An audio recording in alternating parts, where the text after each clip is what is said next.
Que hay muchas personas, posiblemente después salgan en el coloquio, que compartan que no, que ellos no saben cuáles son sus dones y talentos. Pero lo cierto es que los dones y talentos son muy fáciles de darse cuenta. ¿Cuáles son? Porque son aquellas cosas que hacemos, permitirme el juego de palabras, sin hacerlas. Que hacemos sin hacerlas. Digo sin hacerlas porque es que no nos cuestan trabajo. Hemos asociado el hacer al esfuerzo, al trabajo.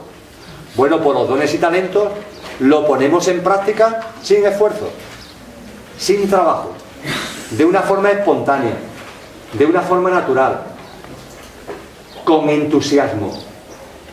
Tanto entusiasmo que se nos va el tiempo.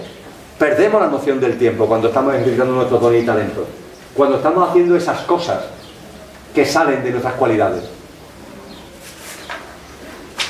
En esos dones y talentos no hay jerarquía, insisto en ello. Einstein tenía dones y talentos, cualidades, que le permitieron vislumbrar las leyes de las astrofísicas. Hay otras personas que tienen talento para contar chistes y para alegrar una velada, un encuentro. No hay jerarquía. No podemos decir, porque es un error, el que el don de Einstein es mejor que el don de Chiquito de la Calzada. Por poner un ejemplo de personas que cuentan chistes, que hay muchas más. Amigos nuestros, ¿verdad? Que lo saben hacer. O el que tiene el don del bricolaje. No es el mío, por cierto. O el que tiene el don de la cocina. O el que tiene el don de la invención. O el que tiene el don de fabricar máquinas y tecnología. Son dones, son cualidades. O de la pintura, o de la música, o de lo que sea. Porque podíamos seguir toda la tarde. Porque la diversidad de dones es inmensa. Y para detectar cuáles están en nosotros, es tan sencillo como ver qué cosas emanan de nosotros mismos y ponemos en práctica sin esfuerzo, sin trabajo, en un hacer, no haciendo. Por eso, porque no generan esfuerzo. Que ponemos en práctica con entusiasmo. Y entusiasmo viene del griego y significa Dios en ti, Dios en mí. Por eso precisamente los dones y talentos, como son la expresión más acabada de nuestra divinidad, se ponen en práctica con entusiasmo. Y entusiasmo significa Dios en ti, Dios en mí. En la vida cotidiana, en la sociedad actual, todo tiene su porqué y su para qué. Nos hemos acostumbrado a vivir de espalda a nuestros dones y talentos. En un tanto por ciento abrumador, la actividad que llamamos laboral no tiene que ver con nuestros dones y talentos. Para una buena parte de personas que se han dado cuenta de sus dones y talentos que no coinciden con su actividad laboral, se han convertido en lo que llamamos hobby. En aquello que hacemos porque nos da la gana fuera de la actividad laboral, nuestro hobby. Al que ha dado por la pintura o el que ha dado por lo que sea. El don y el talento lo hemos trasladado en esta sociedad al ámbito del hobby. Hay otras personas que ni siquiera se han percatado de que tienen dones y talentos. Nos hemos acostumbrado tanto a vivir de espaldas a ello que ni nos damos cuenta que están ahí. Pero todos los tenemos. Y esos dones y talentos los traemos por decisión álmica en nuestro kit de encarnación. Y los traemos para disfrutar, para gozar, al ponerlos en práctica y para compartirlos con los demás. Y es muy importante darse cuenta de cuáles son nuestros dones y talentos. Porque gozamos, lo pasamos bien al ejercitarlo y además al ejercitarlo lo compartimos con los demás. No se trata de entrar en locuraciones mentales, pero en la evolución de la humanidad, en el proceso conciencial, en lo que los textos sagrados llaman la nueva humanidad en la nueva tierra, lo que haremos los seres humanos es, ni más ni menos, lo que haremos, subrayo la palabra, es ni más ni menos que un hacer no haciendo, que será el ejercicio de nuestros dones y talentos. Se acabó, eso es lo que haremos. cada uno los suyos, y nadie mirará a nadie por encima del hombro. Cada cual ejercitará el don y el talento que tiene y lo ejercitará de la forma que se corresponde con ese don y ese talento. Es espectacularmente maravilloso que cosas que yo aborrezco, permitirme la expresión, y que no haría en la vida, encontrarme con tanta gente que disfruta haciéndolo. Y viceversa. Cosas con las que yo disfruto haciendo y que hay gente que no haría en la vida porque no les gusta ni un pelo. Pero en la diversidad hay unicidad. Y en la nueva humanidad, en la enorme diversidad, la unicidad provendrá de que compartiremos todos nuestros dones y talentos, cada uno los suyos. Y eso generará además una sociedad que curiosamente estará basada en la abundancia. Porque cuando todos desarrollemos en libertad nuestros dones y talentos, desaparecerá cualquier percepción de escasez. Habrá solamente abundancia. Solamente abundancia. Los dones y talentos, como la plasmación más acabada de nuestra divinidad, si todos los seres humanos los ejercitáramos en libertad, espontáneamente y gozando, darían lugar a lo que en algunos textos yo he llamado la economía de los dones y talentos, que ya no tiene nada que ver con la economía tal como la conocemos, es otra cosa totalmente distinta, y estará basada en la abundancia. En la evolución de la humanidad esto ya ha sido entrevisto por seres humanos. En las dicotomías, en las dualidades, todo lo hemos encorsetado. Os pongo un ejemplo. Hablando de dones y talentos, hablando de la forma de vida y de la forma de sociedad que lleva el ejercitar los dones y talentos. Los Hechos de los Apóstoles y la obra de Carlos Marx. La dicotomía, la dualidad, nos lleva a pensar que son cosas radicalmente distintas. Los Hechos de los Apóstoles nos hacen pensar en religión. Y Carlos Marx hablaba de la religión como el opio del pueblo. Bueno, pues es maravilloso darse cuenta como los Hechos de los Apóstoles y Carlos Marx dicen lo mismo. Por lo menos con relación a esto. En los Hechos de los Apóstoles se nos dice que las primeras comunidades cristianas todos lo ponían en común. Y que lo que tenían se repartían no según las capacidades, sino según las necesidades. Dicen los Hechos de los Apóstoles que todo el mundo compartía lo que tenía y que los apóstoles lo distribuían según las necesidades. ¿Estaréis dispuestos a admitir que la riqueza se distribuyera según las necesidades de cada uno? Hemos fabricado una sociedad donde las cosas se distribuyen según las capacidades. Si yo tengo más capacidad, tengo derecho a recibir más. Si yo tengo una mente que me permite ser ingeniero, no voy a cobrar como un peón, porque yo soy ingeniero. Nos hemos acostumbrado a un modelo social basado en las capacidades.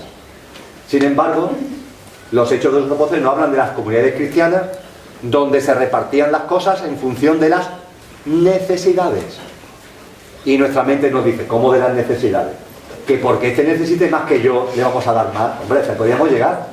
Que modere sus necesidades. ¿Cómo que vamos a repartir aquí lo que tenemos en función de las necesidades?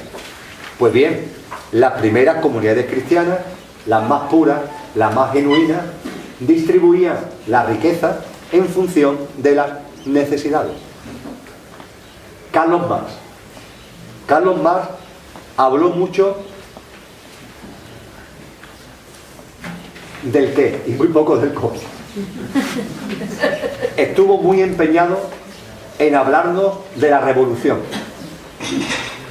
de la transición, de lo que teníamos que hacer para pasar de una sociedad capitalista a una sociedad socialista y después comunista. Y habló de las fases intermedias, y habló de la dictadura del proletariado, y de 1000 cosas más. Pero habló muy poco de cómo sería la sociedad comunista. ¿Cómo se vive en una sociedad comunista? ¿Cuáles son las características de vida en una sociedad comunista? Habló y escribió muy poco, muy poco. Pero hay una obra en la que nos aporta alguna luz, donde se moja y nos da alguna seña de identidad de cómo será la sociedad comunista. Esa obra es Crítica al programa Gotha. Está dividida en 3 partes. Y en la primera parte es donde Carlos Marx escribe: cuando la humanidad alcance una sociedad auténticamente comunista, cuando la bandera del comunismo ondee plenamente en la humanidad, esa humanidad se caracterizará porque la riqueza será distribuida no según las capacidades, sino según las necesidades de cada uno. Ese es el cómo, la diferencia de la sociedad comunista. Pasar de repartir la riqueza según las capacidades a repartirla según las necesidades. Exactamente lo mismo que las primeras comunidades cristianas. Exactamente lo mismo. Pero volvemos al mismo problema, por llamarlo de alguna forma. En nuestra sociedad nos hemos acostumbrado a repartir las cosas según las capacidades. Pero es que los dones y talentos no tienen jerarquía. Es que la capacidad de Einstein no es mejor que el del chiquito de la calzada. Son dones y talentos, cada uno configurados para aportar cosas a uno mismo y a los demás.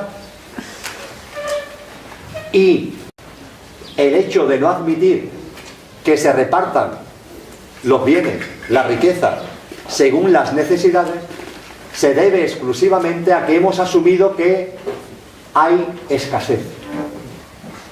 Como hay escasez, a ese si necesita 100 no le podemos dar 100 porque lo necesite. Y yo como solo necesito 10, para mí solamente 10.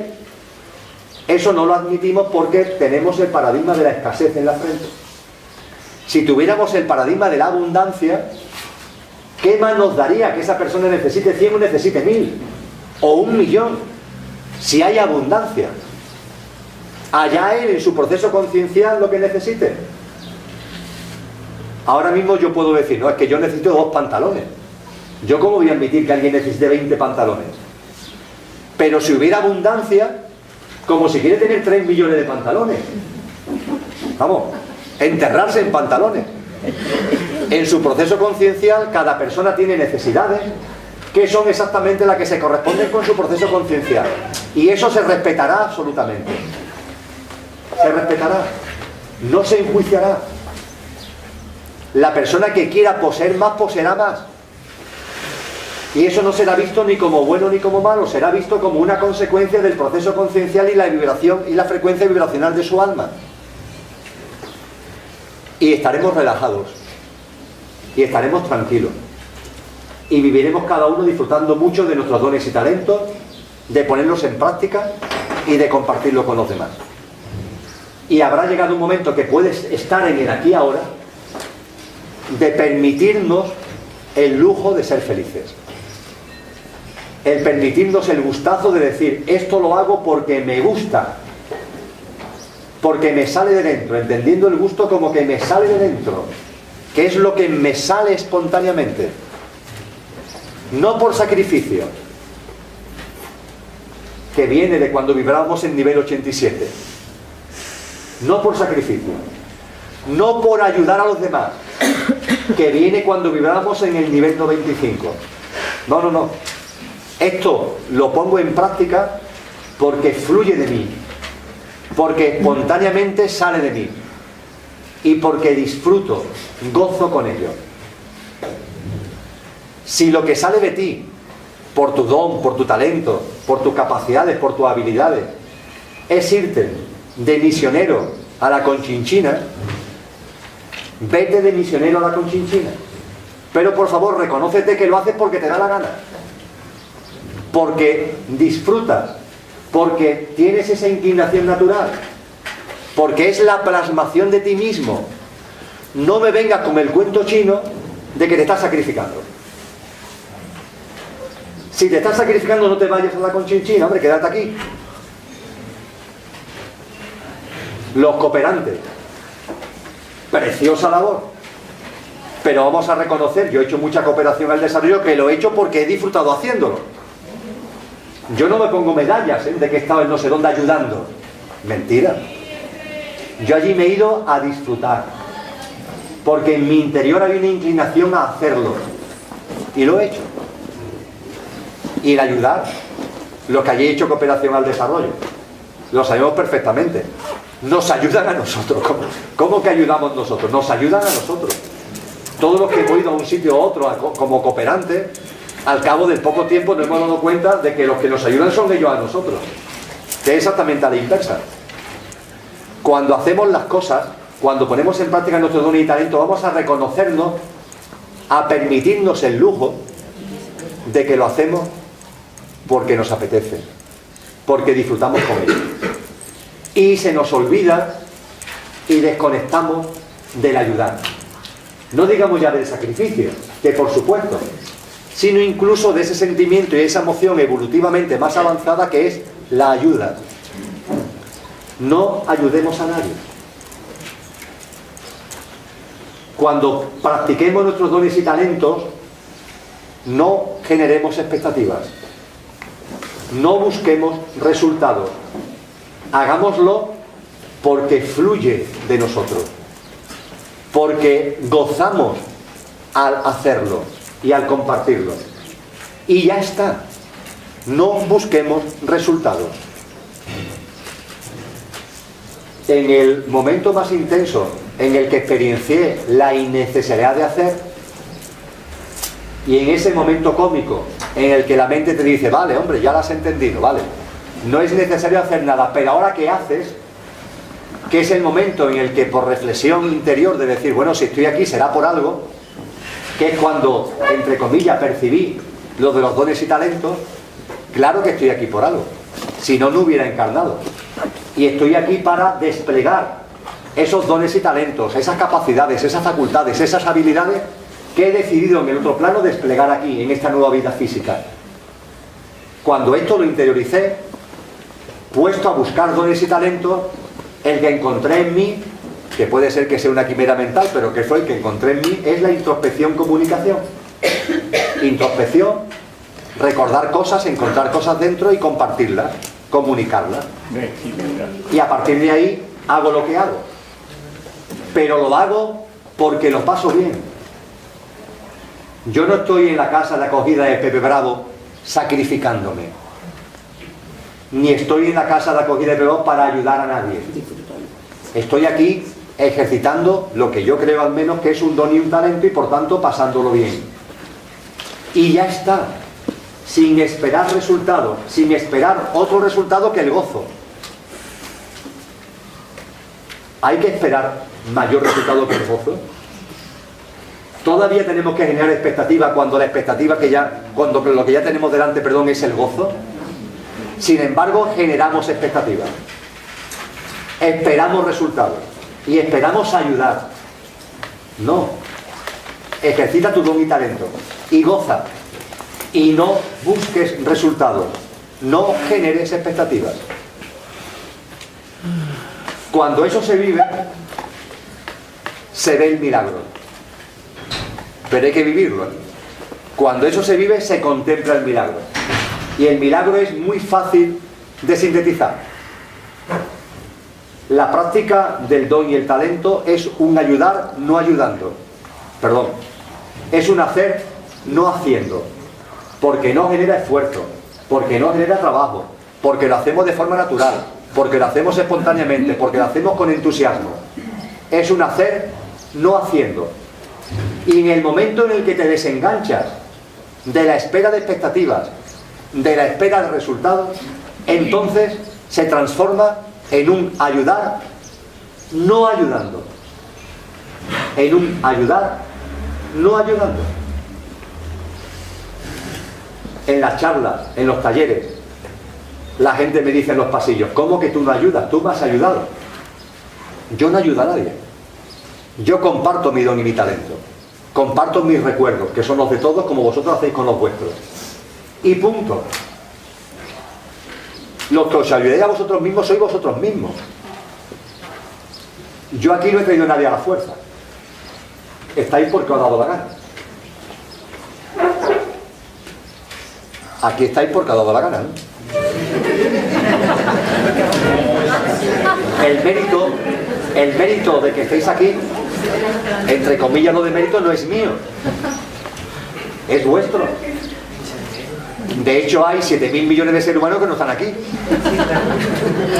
Pero vosotros sí. El mérito no es mío. El mérito entre comillas, es vuestro.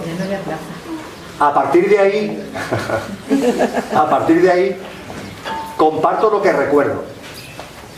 Pero ojo, del montón de horas que llevamos juntos, no tengamos, lo sabemos perfectamente, que en cada uno ha resonado lo que ha resonado. Y seguro que en ninguna ha resonado lo mismo de la misma forma. Si hay 150 personas, hay 150 formas distintas de haber vivido lo mismo. En uno habrá resonado una cosa, en otra habrá resonado en otra, y a la hora de tirar a la papelera de reciclaje cosas que he compartido, que tirar todo lo que os dé la gana, cada uno estará tirando a la papelera de reciclaje cosas distintas. Uno tirará esto y esto, y el otro esto y aquello. Y eso lo hacéis vosotros, no lo hago yo. Yo me limito a compartir sin expectativas mi don y mi talento porque lo paso bien, porque gozo. Y ahora, lo que eso traiga de ayuda, eso viene de mano de la vida. Eso es la vida. Y en este caso, para mí, la vida sois vosotros. El que venís, el que no venís, el que resuena, el que no resuena, el que tiráis cosas a la papelera, que no lo tiráis. Pero eso sois vosotros. Eso ya no tiene que ver directamente conmigo, eso sois vosotros. Cuando ejercitamos nuestros dones y talentos, vamos a desvincularnos incluso de la necesidad de ayudar. También de esa. Vamos a liberarnos por completo de todas las cargas. Y el querer ayudar también es una carga. Vamos a dejar eso en manos de la vida. Yo eso lo hago, Mariló, que no sé si está por aquí, hace lo que está haciendo en la casa de acogida porque le sale de dentro. Porque está gozando con hacerlo. Por supuesto, y eso no lo dice ella, lo decimos nosotros, por supuesto que eso está ayudando a mucha gente. Pero Mariló eso lo lleva a cabo desvinculándose de la ayuda, de la obligación, del sentimiento, de la carga de ayudar. Eso ya va a ser la vida. Ya va a ser la vida que aparezcan personas por esa puerta y que puedan vivir lo que se vive aquí. Eso ya se va a encargar la vida. Esta es la maravilla de los dones y talentos, que todos los tenemos y que sin embargo para muchas personas pasan desapercibidos. En el mundo de las dicotomías y de las dualidades, si antes hablaba de Carlos Marx, de los Hechos de los Apóstoles, me gusta traer a colación también un filósofo, Friedrich Nietzsche, caracterizado, etiquetado como ateo. ¿Qué será el ateísmo? Calificado, etiquetado como ateo. Friedrich Nietzsche escribió obras como El Anticristo, como Ecce Homo. Sin duda ninguna, por lo menos tal como yo lo siento, su obra más potente es Así habló Zaratustra, que dio lugar después a la composición de Strauss. Así habló Zaratustra. Así habló Zaratustra. Zaratustra es un personaje de ficción inventado por Nietzsche, que tiene muchas similitudes, pero en positivo y negativo, como si fuera la foto, con Jesús. Y como Jesús, Zaratustra da discursos. Tiene incluso un discurso de la montaña, un sermón del monte. Pues bien, en el inicio, en el primer discurso de Zaratustra, se habla de las tres transfiguraciones, de las tres transformaciones. En el prólogo, Nietzsche dice lo siguiente: el ser humano es un puente entre el animal y el superhombre. El ser humano es un puente entre el animal y el superhombre. En cuanto que se escarba un poquito, ¿el superhombre qué es? El conductor. Lo que de verdad somos. Nietzsche lo que nos dice es que el ser humano es un proceso de conciencia que va desde la identificación con el yo físico, mental y emocional, con el coche, a la identificación con el Dios que somos. Él habla de que la experiencia humana es un puente, que nos lleva precisamente a eso. Frecuencia vibracional 87, estamos aferrados a nuestro yo físico, mental y emocional, en lo que él llama animal, y frecuencia vibracional 105 en adelante, que es cuando conectamos con nuestra divinidad, y cuando nos identificamos plenamente con el conductor, que es lo que él llama superhombre. Y él dice que el destino del ser humano es el ocaso, es el cesar de ser el yo físico, mental y emocional. Lo que compartíamos en la tarde de ayer, que dejó dicho Al-Halal: Dios es yo, y yo soy Dios cuando ceso de ser yo, cuando ceso de identificarme exclusivamente con el yo físico, mental y emocional. Ese cesar de ser yo es el ocaso, que en palabras de Cristo Jesús es el nacer de nuevo. Cuando le dice a Nicodemo: hay que nacer de nuevo del agua y del espíritu, y le pregunta a Nicodemo: por favor, Jesús, ¿cómo es posible que yo vuelva al vientre de mi madre? Y con mucha compasión le dice Jesús: Nicodemo, tú eres un rabino y no sabes lo que te estoy diciendo, no entiendes lo que te estoy diciendo. Te insisto, hay que nacer de nuevo.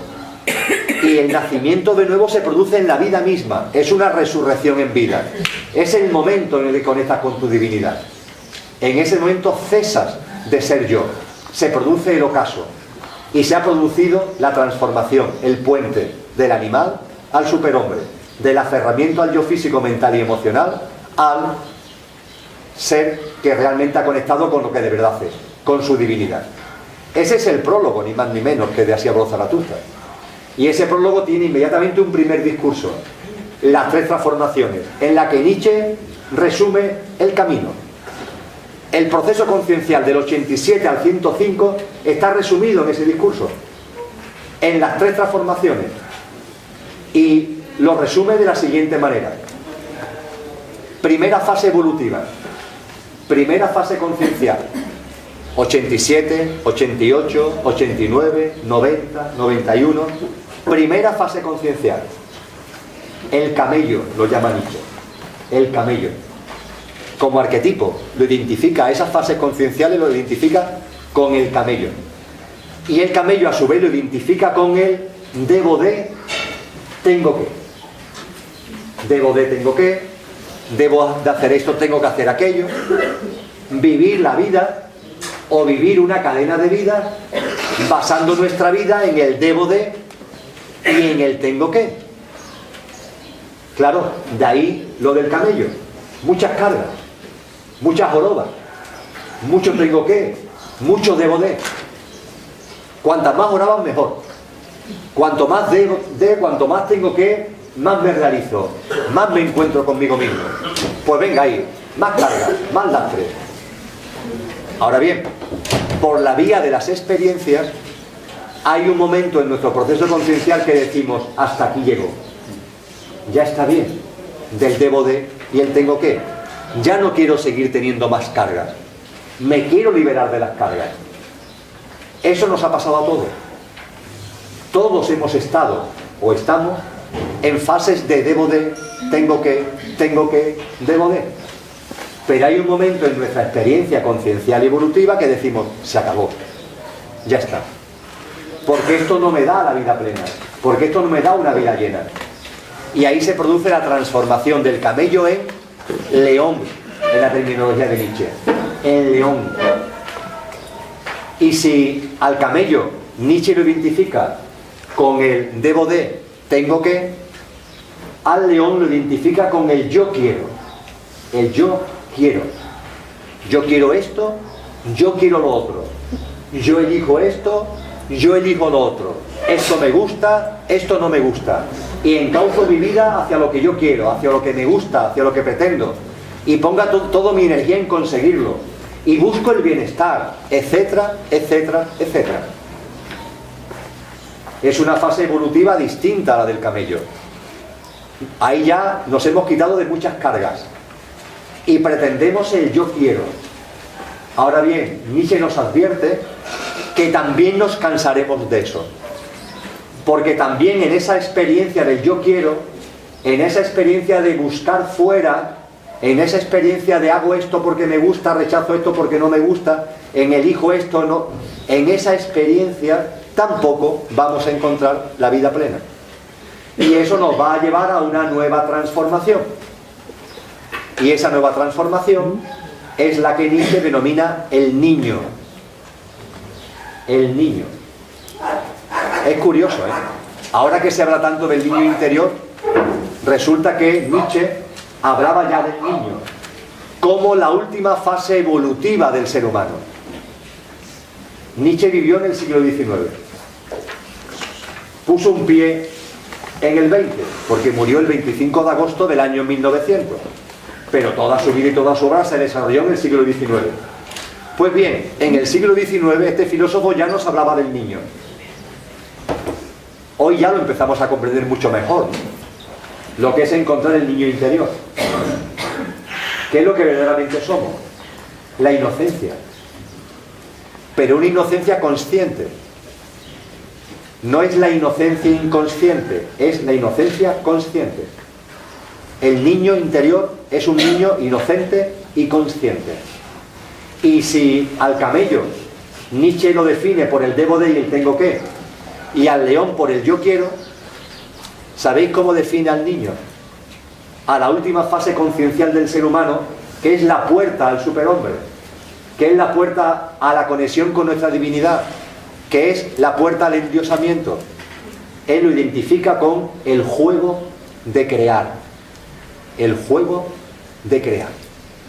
Esto está escrito por un filósofo presuntamente ateo en el siglo XIX. El juego de crear. El ejercicio de los dones y talentos se enmarca plenamente en el juego de crear. Porque ejercitar nuestros dones y talentos es un juego, disfrutamos con ellos. Y es una creación, la mejor que podemos aportar. La mejor que podemos realizar. Sea la formulación matemática de Einstein, o sea el chiste, o sea el bricolaje, o sea la máquina, o sea la pintura, o sea lo que sea. Es un juego, porque genera gozo. Y es la creación más plena, porque es la expresión más acabada de nuestra divinidad. Y ese juego de crear nos abre la puerta a la conexión con nuestra divinidad. Y nos abre la puerta a lo que es la expresión más acabada de la conexión con nuestra divinidad. Y la expresión más acabada de la conexión con nuestra divinidad es el amor a uno mismo. El amor a uno mismo. Ahí confluyen todos los ríos concienciales.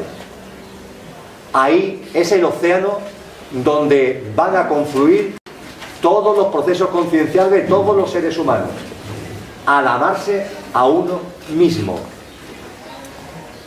Curiosamente, el ego tiene su gracia, nos dice, no, amarse a uno mismo es egoísmo. Y eso no lo dice el ego, lo cual tiene su gracia. Amarse a uno mismo no es egoísmo, es humildad. No hay mayor acto de humildad que amarse a uno mismo. Porque amarse a uno mismo significa endiosarse. Significa vivir el Dios que somos plenamente. Y endiosarse, vivir el Dios que somos plenamente, significa cesar de ser yo. Dios es yo y yo soy Dios cuando ceso de ser yo. Empezamos con ello ayer, terminamos con ello hoy. Dios es yo y yo soy Dios cuando ceso de ser yo. Cuando transciendo de mi yo físico, mental e emocional y conecto con el conductor, que es lo que verdaderamente soy. Pero para cesar de ser yo hace falta mucha humildad. Muchísima humildad. Para dejar, por ejemplo, de practicar la experiencia dual, hace falta mucha humildad. Porque el yo físico, mental y emocional, el ego, permanentemente nos está llamando a enjuiciar. Por vanidad. Y por que las cosas sean como queremos que nosotros sean. Amarse a uno mismo es un acto de humildad supremo. Y cuando uno se ama mucho a uno mismo, solo entonces se ama al prójimo. Mientras tanto, el amor al prójimo es una ficción del ego. Es una quimera mental. Por eso precisamente, vuelvo a Cristo Jesús, Él no dijo ama al prójimo. Si creéis que Él dijo ama al prójimo, es que no habéis leído la frase completa. Porque Cristo Jesús no dijo ama al prójimo, dijo ama al prójimo como a ti mismo. Si a ti mismo te amas 0, cosa que le pasa a mucha gente, al prójimo lo amarás 0. Si a ti mismo te amas 5, al prójimo lo amarás 5. Si a ti mismo te amas 10, al prójimo lo amarás 10. ¿Cuántas personas se han acercado a mi vida y han compartido? Emilio, llevo años amando al prójimo, haciendo cosas por los demás, y estoy vacío, estoy vacía. ¿Cómo es posible? ¿Cómo es posible después de tanto sembrar, después de estar haciendo tantas cosas por mi familia, después de estar haciendo tantas cosas por los otros, después de haber amado tanto a los demás, ahora me encuentre tan vacía o tan vacío? Ha habido personas que han venido a hablar conmigo sobre esto porque estaban al borde del suicidio, vacías por completo, y sin llegar a entender cómo era posible que, habiendo estado volcado hacia los otros, al cabo de los años, con 40, con 50 años, se encontraran con una vida tan hueca. Y es elemental. ¿Te has amado alguna vez a ti mismo o a ti mismo? ¿Alguna vez te has amado a ti? ¿A mí? No. Yo he amado al prójimo. Pues mira, no has amado jamás al prójimo. Lo que has hecho es una afición egoica. Te has lanzado a los demás, vamos a reconocerlo, incluso por vanidad, creyéndote incluso importante por lo que estabas haciendo por los otros. Pero es que el camino del amor no empieza afuera, sino que empieza dentro. Ámate a ti mismo, trasciende del yo físico, mental y emocional, conecta con la divinidad que eres, y a partir de ahí, como compartíamos ayer, el amor será tu vida, porque tú serás el amor que eres. Y entonces podremos entender perfectamente la frase de la que también hablábamos ayer, de San Agustín: ama y haz lo que te dé la gana. Ama y haz lo que quieras. El amor a uno mismo es la expresión más acabada del proceso conciencial del ser humano. Es el superhombre del que habla Nietzsche. Es el endiosamiento del que hablaron los primeros padres de la Iglesia. Es el endiosamiento que Santa Teresa de Jesús llamó el engolfamiento con la divinidad, porque era un poco brutal. El engolfamiento de la divinidad. El sentimiento pleno de lo que realmente somos, la conexión absoluta con lo que realmente somos. Y a partir de esa conexión con el amor que somos, todo está hecho. Y termino, y nos vamos a la infusión, con una frase que sabéis que me gusta mucho, de Agustín de Hipona, de San Agustín, y que resume muy bien ese momento inefable en el que conectamos con lo que somos, en el que nos amamos a nosotros mismos, en el que nos convertimos en superhombres. Ese momento culminante en el que rebasamos la frecuencia 105 y empezamos a vibrar ya en 106, en 107, en 108. Ese momento culminante. Y que Agustín de Hipona además nos lo narra en primera persona, por la vía de sus experiencias. No se esconde, no hace una obra de ensayo, no habla de su vida, de una vida que era vivida de una determinada forma, muy aferrada a lo físico, a lo mental y a lo emocional, y la transformación que se produce en él. Y para mostrarnos eso escribe un libro, Confesiones. Qué nombre más bonito. De hecho no es un libro, son varios libros. Y en el libro 10, cada libro está dividido en apartaditos. En el apartado 27 nos narra el momento cumbre, que es un momento cumbre que él vive y que vivimos cualquiera de nosotros, en el aquí y ahora, o en el desenvolvimiento del aquí y ahora. Como en su vida había tardado, según él, en llegar a ese momento, él comienza diciendo: tarde os amé, hermosura tan antigua y tan nueva, tarde os amé. Y he aquí que vos estabais dentro de mí, y yo de mí mismo estaba fuera, y por de fuera yo os buscaba. Estabais conmigo y yo no estaba con vos. Percibir esto es percibir todo. Y he aquí que vos estabais dentro de mí, el conductor, y yo de mí mismo estaba fuera, en el coche. Estabais conmigo, conductor, pero yo no estaba con vos, porque me empeñaba en vivir identificándome con el coche. qué forma más bella y más completa de definir ese momento culminante. Tomamos la infusión y volvemos, ¿de acuerdo?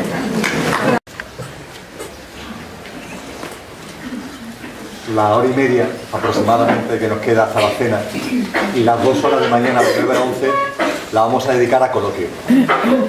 Ha habido una persona que me ha planteado que le daba vergüenza, apuro plantearlo en público, porque me lo ha planteado desde un punto de vista muy personal, pero ha abordado un asunto que creo que es trascendente y que merece la pena compartirlo, porque es un tema que le afecta a muchas personas, que es todo lo que tiene que ver con la educación.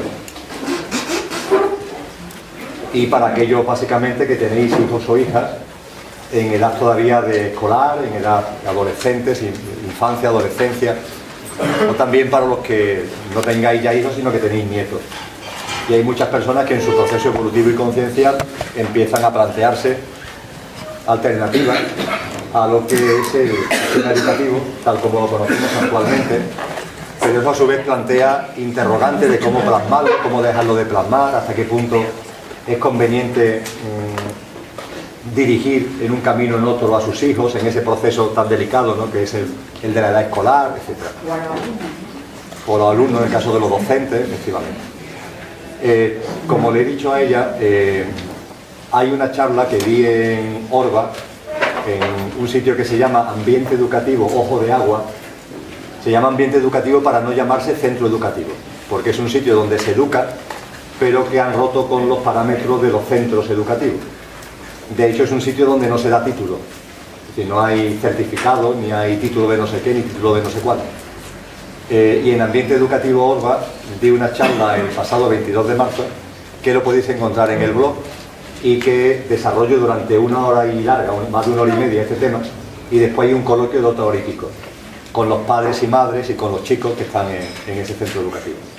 El blog que gestiono se llama El Cielo en la Tierra, y en un buscador cualquiera, por ejemplo en Google, con poner El Cielo en la Tierra es lo primero que aparece. Ahí podéis acceder al blog, y en el blog a la izquierda, bajando un poquito, mirando la pantalla a la izquierda, bajando un poquito, encontraréis una reseña que primero dice charla mía durante el año 2014, con el enlace donde se pincha y se va, y inmediatamente más abajo vídeos y audios de conferencias y entrevistas que yo he dado. Entonces, entrando ahí tenéis todas las entrevistas del último año, y por orden de fecha podéis buscar el 22 de marzo, que es cuando se produjo la charla en Ojo de Agua, que es donde abordo con más extensión lo que ahora voy a abordar, aunque una parte está ya abordada aquí, que es el tema de los dones y talentos, pero en cualquier caso lo intento sintetizar. Cuando hablamos de educación y hablamos de sistema educativo, la inercia nos lleva a pensar que lo que existe es un sistema educativo, pero hace tiempo que lo que existe no es un sistema educativo. Eso es algo que quedó ya atrás en los tiempos.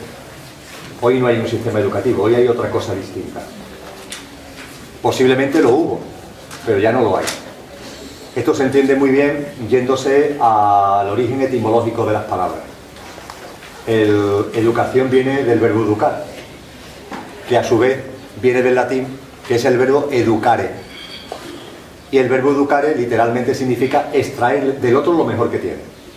Extraer del otro lo mejor que tiene. ¿Qué es lo mejor que tenemos? Los dones y talentos. Con lo que un sistema educativo está dirigido por el docente, por el padre, por la madre, a extraer, a poner en valor de los niños lo mejor que tienen, sus dones y talentos. Ayudarlos a identificar sus dones y talentos y ayudarlos a poner en práctica esos dones y esos talentos, cuales quieran que sean. Ese sistema educativo, si alguna vez existió, ha dejado de existir. Y hoy día el sistema educativo no es tal, porque no se dirige a extraer de los niños, de los adolescentes, de los universitarios, lo mejor que tienen, sino que se dirige a formarlos. Y formar es una cosa y educar es otra. De hecho, formar no viene de educare, viene de otro verbo latino que es formare. Y traducido al lenguaje actual, formare significa formatear.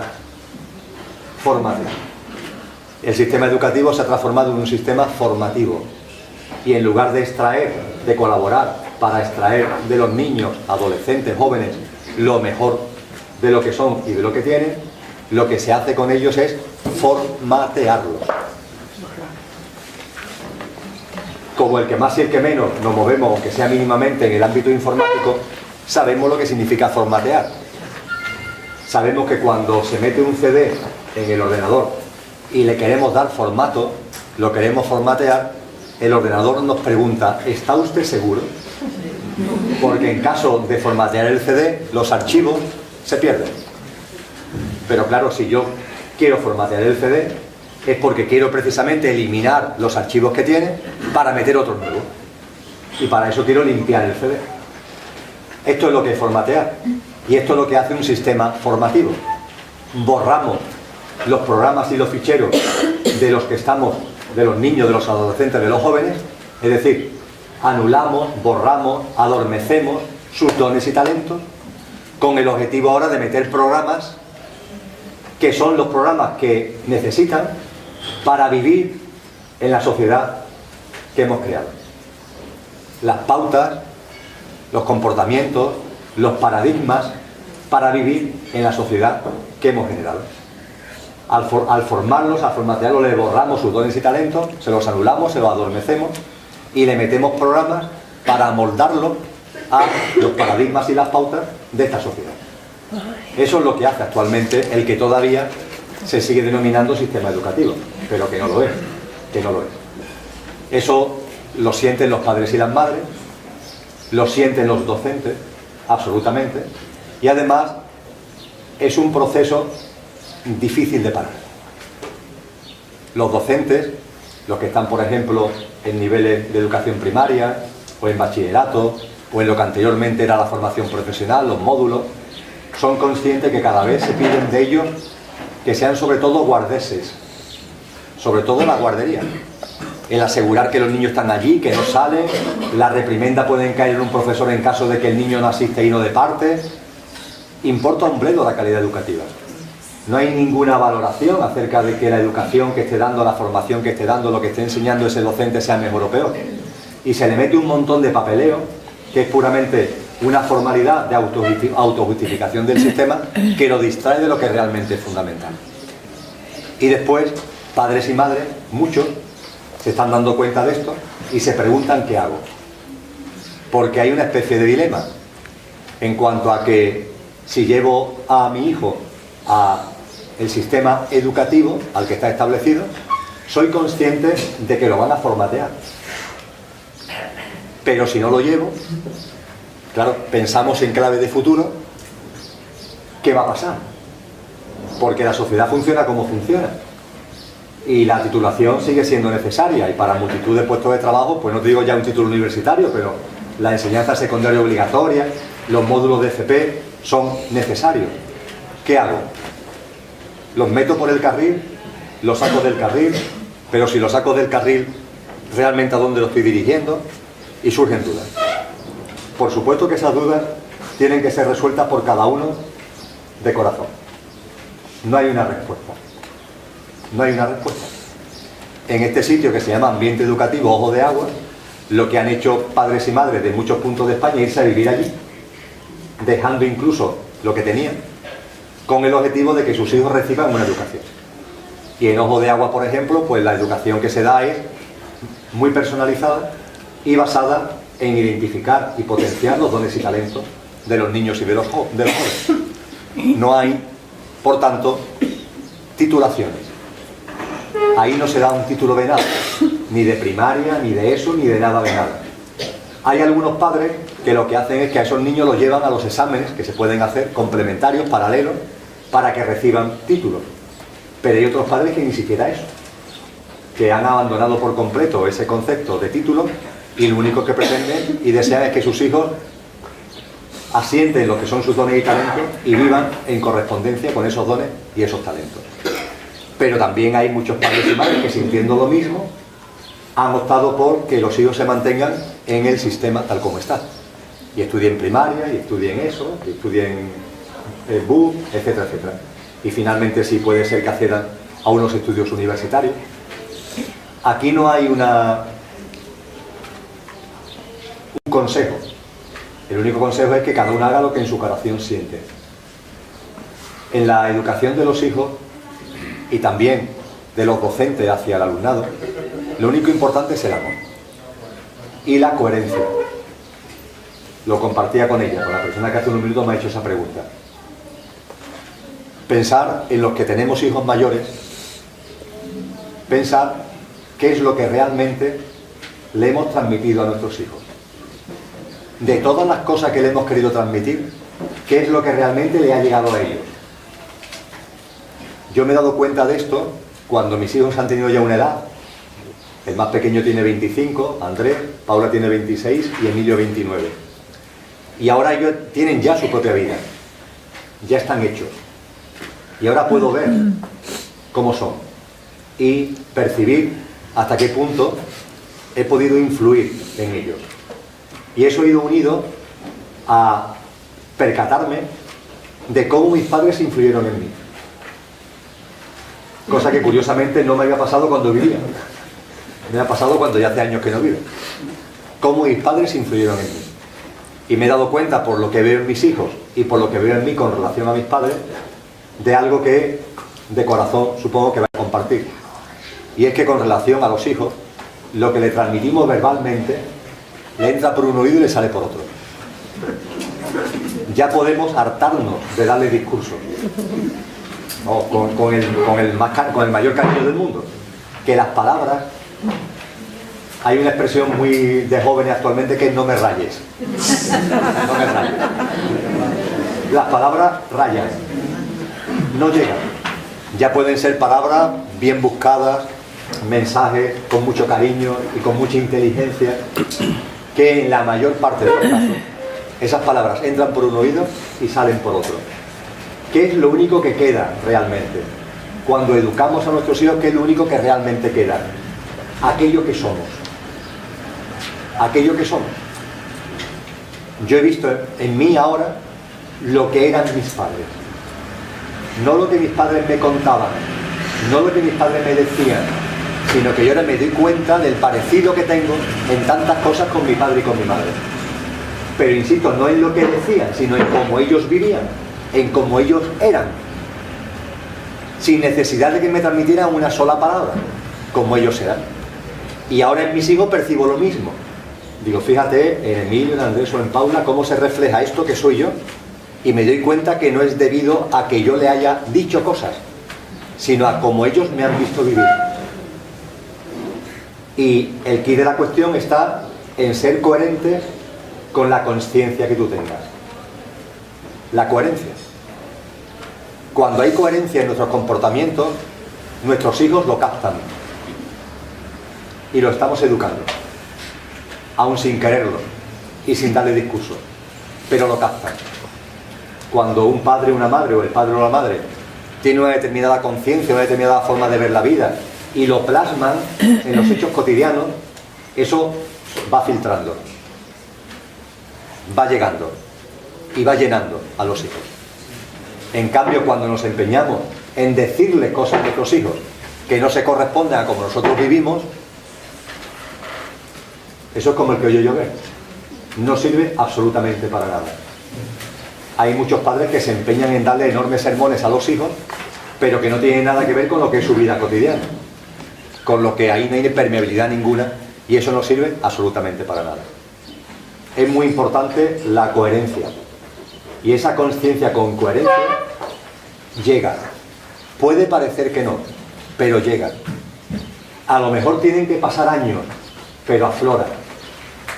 Tener esa confianza. Y también tener confianza, por favor, en ellos. En ellos. En nuestros niños y nuestras niñas. En nuestros hijos y nuestras hijas. En nuestros nietos y nuestras... Tener confianza en ellos. No pensar que lo tenemos que salvar. No pensar que tenemos que hacer algo. No. Tener mucha confianza en ellos. En primer lugar, porque nos han elegido, sabiendo cómo somos. Y por tanto, las dudas, los dilemas que nosotros nos podemos plantear, por decirlo de alguna forma, ya estaba descontado por parte de ellos, porque nos han elegido como padres sabiendo cómo somos. Y eso nos tiene que llevar a estar más tranquilos y a confiar en esas dimensiones álmicas que antes de encarnar nos han elegido como padres. Dimensiones álmicas que es verdad que ahora lo vemos en cuerpos de niños de 2 años, de 5 años, de 15 años. Y decir, bueno, pero si son niños. Ojo, son niños en su coche, en su yo físico, mental y emocional. Pero ahí puede haber una dimensión álmica muy avezada. Una dimensión álmica, entre comillas, mucho más vieja que sus padres. Y por tanto confía. Porque aunque veas un cuerpo de 5, de 8, de 10, de 12 años, ahí hay una dimensión álmica que te da 20 vueltas. Y que posiblemente ha encarnado para impulsarte a ti en tu proceso conciencial, no tú a él en su proceso conciencial. Y eso sobre todo cierto en el momento presente. Porque se ha escrito mucho sobre esto, porque es una gran verdad. Llevamos un tiempo en el que hay una oleada de encarnaciones de almas viejas, de almas con mucha soledad. Y muchas de esas almas llevaban mucho tiempo sin encarnar, porque habían concluido su proceso evolutivo. Y estaban simplemente a la espera de que la humanidad en su conjunto estuviera ya en el punto de transición para volver a encarnar. Ya habían hecho su camino, 87, 90, 95, 100, 104, 105. Y ya estaban simplemente a la espera que la humanidad en su proceso estuviera ya en el momento de la transición para volver a encarnar. Y esto es ahora. Esta es la razón de la explosión demográfica. La explosión demográfica no puede ser justificada a través del intelecto.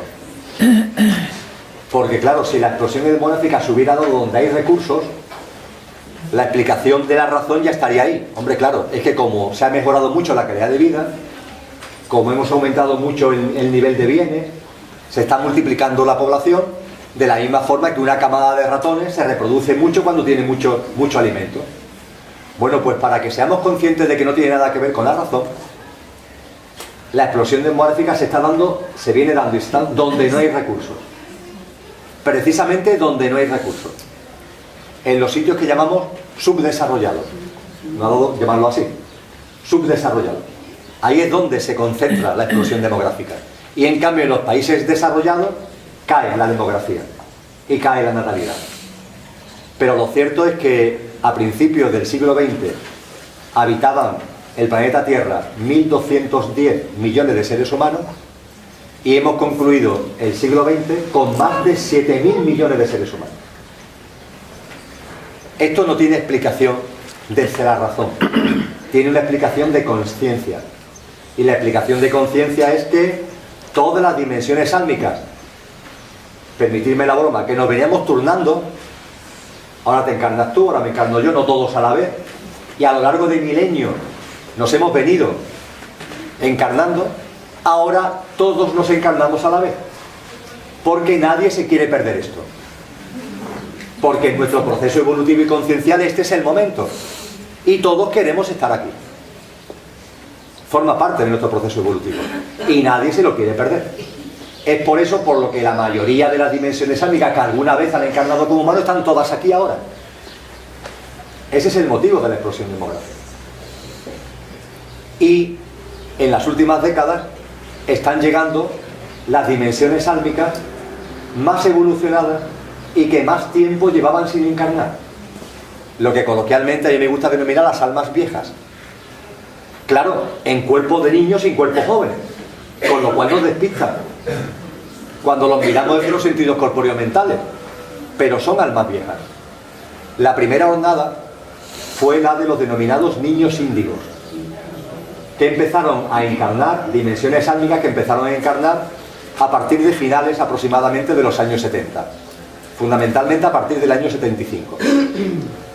El nombre de índigo se debe a que las personas que empezaron a detectar el aura de estos niños, en particular una psicóloga norteamericana a la que le empezaron a llegar niños con trastornos psíquicos, aparentes trastornos psíquicos, que ella empezó a darse cuenta que no eran trastornos psíquicos, sino que era otra cosa, ella empezó a ver que desprendían un color azul, índigo. De ahí lo del nombre de índigos. Y ella empezó a percibir que eran dimensiones álmicas muy profundas. Y que lo que le estaban poniendo por delante de la consulta no eran problemas psíquicos. Era otra cosa totalmente distinta, era una forma distinta de ver la vida, una nueva visión del mundo, que claro, se consideraban una deficiencia porque no se corresponden con los paradigmas normales, de los que nosotros llamamos normales, sino que encajan con los paradigmas de las nuevas vibraciones, de esa nueva matriz que está apareciendo por la nueva vibración que se está generando en ella. Los niños índigos siguieron naciendo hasta finales del siglo XX. Y desde finales del siglo XX, principios del XXI hasta la actualidad, hay una nueva hornada que son los niños claras o los niños cristal. Que es más de lo mismo, pero todavía más puro. De ahí el nombre de clara o cristal, todavía más puro. Son dimensiones espirituales todavía de mayor frecuencia vibracional. ¿En qué se diferencian los índigos de los claros? Es muy sencillo. Los índigos ya venían con los paradigmas del nuevo mundo, de la nueva vida. Pero muchos de ellos, al encarnar y al contemplar una sociedad que no se corresponde con lo que sienten, lo que han hecho es enfrentar